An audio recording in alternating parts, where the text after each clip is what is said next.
Va a autorizar el árbitro Julia Dosa, silbato en la boca, se mueve la pelota y el balón ya comienza a hacer su recorrido por todo el campo de juego aquí en el Parque del Guairá. Ortiz, corre Ortiz, zafa bien, Walter cruza bien el centro, pelota por el medio, Armando rebota, está el primero Moreira, le pegó Moreira, le queda Verón, allí está Verón, penal para Guaireña.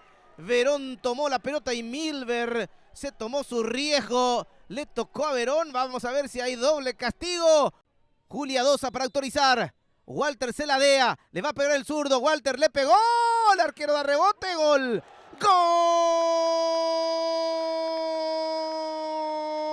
¡Gol de Guaireña! Se lamenta Armando, sí, porque desvió muy bien, pero para la fortuna del jugador argentino, el rebote le queda cerca del pie izquierdo y la empalma para adentro. Walter Ortiz pone Guaireña 1, Carapeguá 0 en el último minuto del primer tiempo de penal.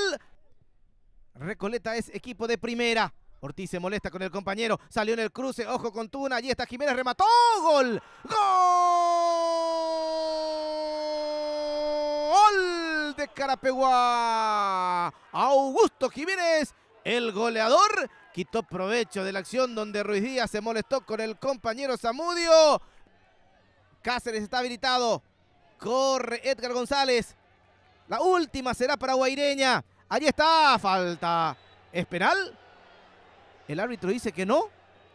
Esto fue penal, Federico. Lo va a amonestar al jugador de Guaireña en una situación muy parecida a la que le ocurrió a Augusto Jiménez también hace rato en el área de Guaireña. Terminó el partido, fue paridad. 1 para Guaireña, 1 para Carapeguá. Van a aflorar las protestas para con el árbitro que en el último minuto nos animó a cobrar un penal clarito para Guaireña. Esto terminó 1-1, Federico.